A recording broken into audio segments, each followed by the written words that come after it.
পিঠার জগতে এত অল্প সময়ের ভিতরে এত মজার একটা রেসিপি বানানো যায় সেটা না দেখলে আপনারা কল্পনাও করতে পারবেন না। গাজর দিয়ে কিন্তু আমরা অনেক রকমের রেসিপি খেয়ে থাকি, তবে এত মজার একটা রেসিপি বানানো যায় না দেখলে কিন্তু আপনারা বিশ্বাসই করতে পারবেন না। এই সিজনে বাজারে কিন্তু প্রচুর গাজর পাওয়া যায়, তাই খুব সহজে অল্প সময়ের ভিতরেই বাড়িতেই বানিয়ে নেওয়া যায় মজার এই রেসিপি।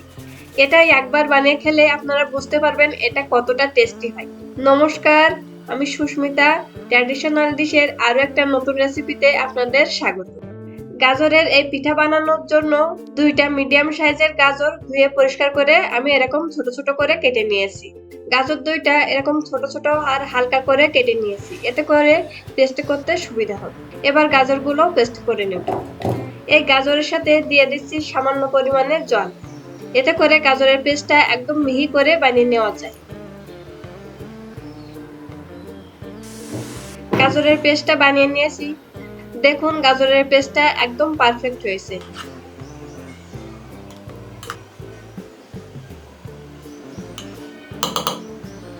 এবার গাজরের পেস্টটা একটা ফ্রাই প্যানে নিয়ে নিচ্ছি। 2-3 মিনিট গাজরের এই পেস্টটা আমি মিডিয়াম হিটে জাল করে নেব, এতে করে গাজরের রস অনেকটাই শুকিয়ে আসবে।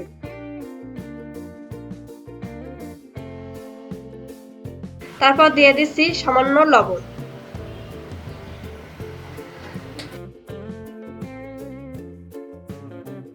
লবণটা গাজরের সাথে ভালো করে মিশিয়ে এবার দিয়ে দিচ্ছি 1 কাপ পরিমাণে চালের গুঁড়া। চালের গুঁড়া আর গাজর একসাথে ভালো করে মিশিয়ে নিচ্ছি। চালের গুঁড়া আর গাজরের যে ডোটা বানিয়ে নেব সেটা কিন্তু প্রথম পর্যায়ে অনেকটাই নরম থাকে, তবে ঠান্ডা করে ডো বানিয়ে নিলে এটা একদম পারফেক্ট হবে। দেখুন গাজরের ডোটা বানিয়ে নিয়েছি, এবার এটা নামিয়ে নিচ্ছি। গাজরের এই ডোটা নামিয়ে যতক্ষণে ঠান্ডা হচ্ছে ততক্ষণে আমি পিঠার জন্য পুর বানিয়ে নেব। তার জন্য ফ্রাই প্যানে নিয়ে নিচ্ছি 1 কাপ পরিমাণে নারকেল কোড়া, আর নিয়ে নিচ্ছি 1/4 কাপের মতো আখের গুড়, তবে এখানে চিনিও ব্যবহার করা যাবে। এবার নারকেল আর আখের গুড় একসাথে ভালো করে মিশিয়ে পিঠার জন্য পুরটা বানিয়ে নেব।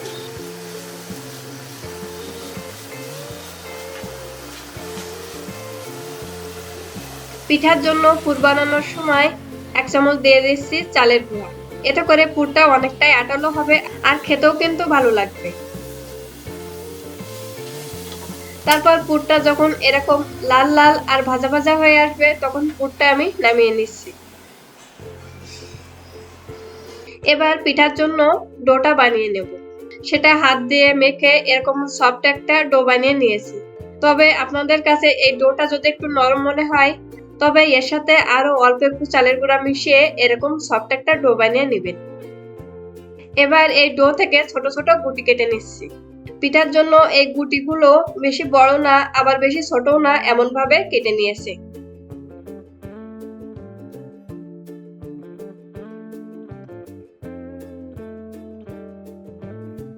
গুটিগুলো কেটে নেওয়ার পর গুটিগুলো আমি 2 হাতের সাহায্যে এরকম লম্বাটে করে বানিয়ে নিয়েছি।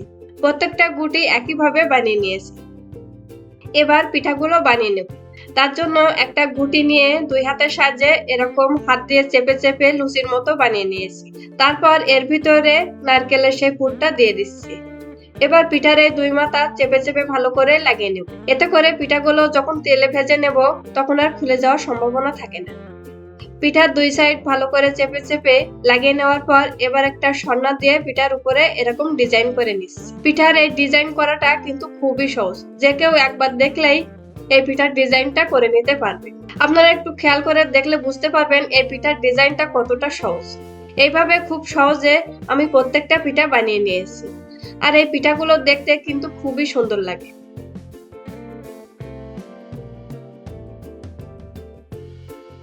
সবগুলো পিঠা একইভাবে বানিয়ে নেওয়ার পর এবার আমি এগুলো তেলে ভেজে নেব।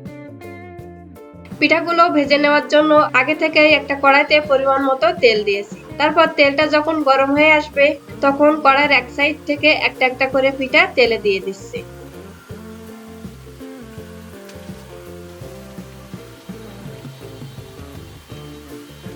পিঠার একটা সাইড 2-3 মিনিট ভেজে নেওয়ার পর তারপর এগুলো উল্টে দিচ্ছি। এভাবে উল্টে পাল্টে আমি 4-5 মিনিটের মতো পিঠাগুলো ভেজে নেব। এতে করে পিঠাগুলোর দুই সাইড ভালো করে ভেজে নেওয়া হবে আর খেতেও কিন্তু ভালো লাগবে। তারপর পিঠাগুলো যখন এরকম লালচে হয়ে আসবে তখন এগুলো আমি উঠিয়ে নিচ্ছি।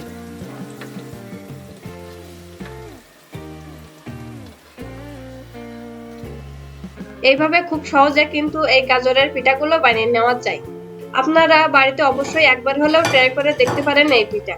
নারকেলের পুর ভরা গাজরের এই পিঠা আপনারা একবার খেলে বুঝতে পারবেন এটা কতটা টেস্টি হয়। পিঠার উপরের দিকটা কিন্তু অনেকটাই মুচমুচে আর ভিতরটা কিন্তু নরম পুরে ভরা থাকে। ভিডিওটা ভালো লাগলে লাইক, কমেন্ট, শেয়ার করার অনুরোধ রইল। ভালো থাকবেন, সুস্থ থাকবেন। ধন্যবাদ সবাইকে।